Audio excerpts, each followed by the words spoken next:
Hello and welcome to Thai News. I'm Lê Hương. Now the headlines.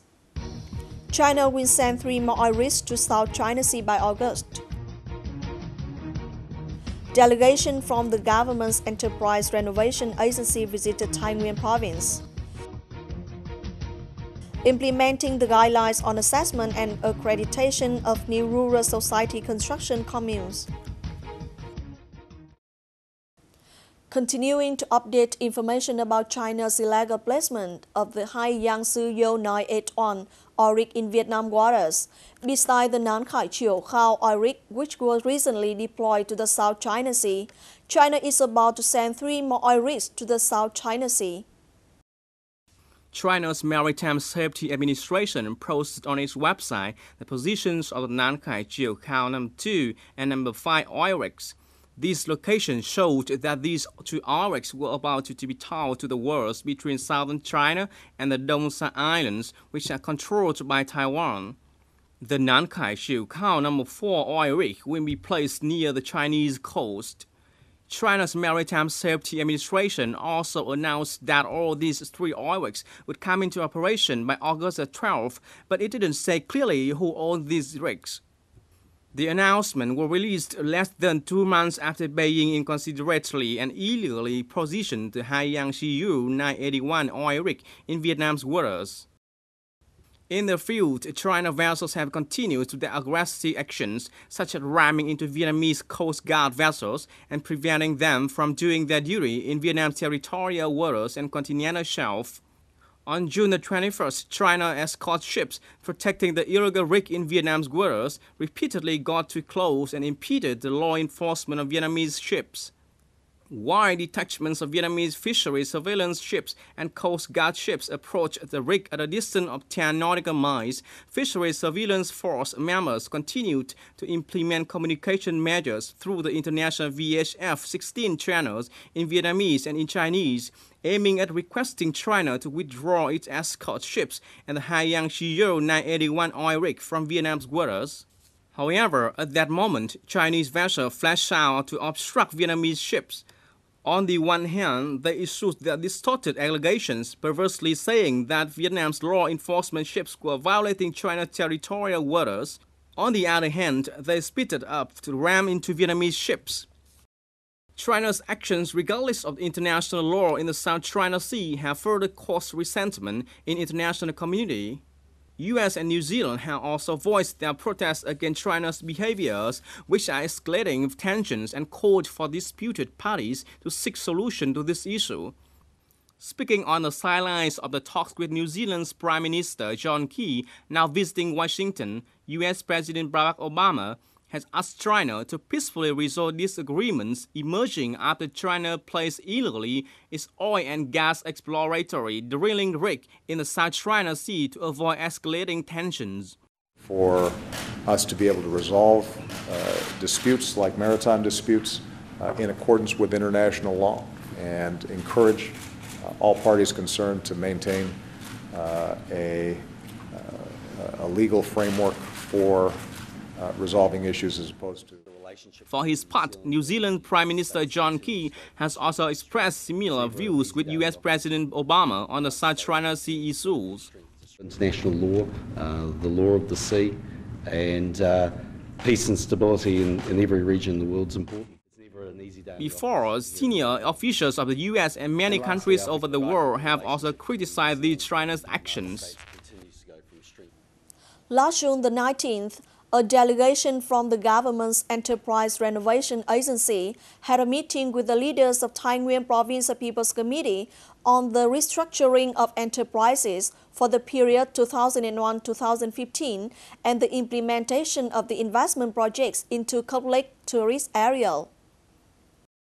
They discussed the provincial renovation proposals and recommendations such as additional funding for the settlement of labor issues and allowing local authorities to collect equity from companies. A representative of Enterprise Renovation Agency emphasized that local enterprises should base the specific situation to implement the renovating plans to merge the business units with one member limited liability company.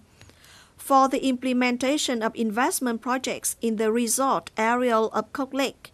It is reported that up to June 2014, New Kok Lake area has had 14 projects approved with investment orientation. Thái Nguyên province is calling for investment for 4 of these projects. To conclude the meeting, Mr. Đặng Viết Thuân, Vice Chairman of Thái Nguyên Province's People Committee, proposed Enterprise Renovation Agency to create favorable conditions for Thái Nguyên Province to be supplemented with 32 billion Vietnam đồng for local enterprises. He also assigned the Department of Planning and Investment to establish the board of equity in each enterprise to ensure timely acquisition of state-owned enterprises following the Prime Minister's directions.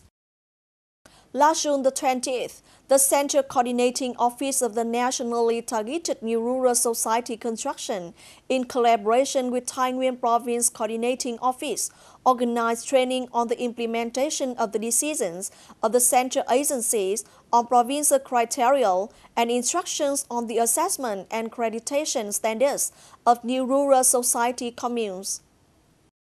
At the conference, over 300 delegates were briefed on the decision on accreditation and announcement of new rural society localities in Thái Nguyên province. According to what has been defined in this decision, the communes which are accredited new rural society must fulfill all standards like having the title registered and ratified by the District People's Committee. Based on specific situation in Thái Nguyên province, the Provincial People's Committee decided to make adjustment on local new rural society construction criteria. Speaking at the conference, Mr. Đặng Viết Thuân, Permanent Vice Chairman of Thái Nguyên Provincial People's Committee, emphasized that the recognition of new rural society communes must be managed more closely, particularly the improvement of the living standards of the local people. The application of scientific advancement to build effective economic models is a prerequisite factor for new rural society construction. On the evening of June the 19th, Thái Nguyên University of Education held an art program towards homeland. Teachers and students of Thái Nguyên University of Education were the lead actors of the said event. They gave the audience an enjoyable and exciting art program of 3 chapters, including The Beauty of Vietnam, The Pride of Homelands, and The Nation Calls for Our Name.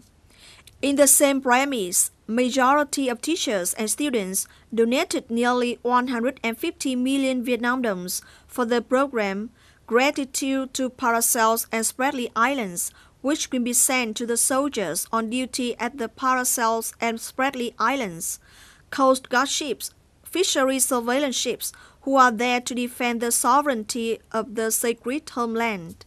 This is one of those activities staged in the whole country to protest China's placement of the Hai Giang Su Yo 981 oil rig in Vietnam's exclusive economic zone and continental shelf. On the 21st of June, the Traffic Project Management Board and Thái Nguyên Provincial Department of Transportation, together with leaders of Phú Lương and Đồng Hỷ districts, started the implementation of the upgrading plan for the 272 DT road from Quang Sơn to Phú Đô and Núi Phấn communes. The road is one of the major routes connecting Phú Lương and Đồng Hỷ districts. The project aims to upgrade 5.5 kilometers of the road with investment from Thái Nguyên Provincial Department of Transportation. Thái Nguyên Construction Consultancy Joint Stock Company is in charge of the design of the project. The total capital being invested is estimated at about 170 billion Vietnam đồng, 70 billion of which is to be spent for the construction process.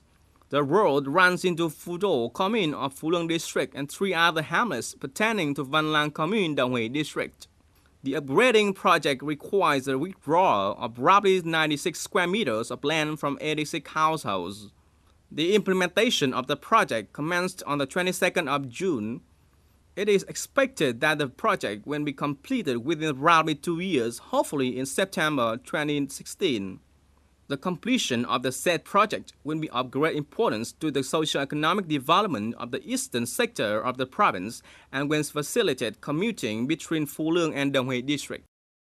That's the end of our program today. Thanks for joining us. Goodbye for now.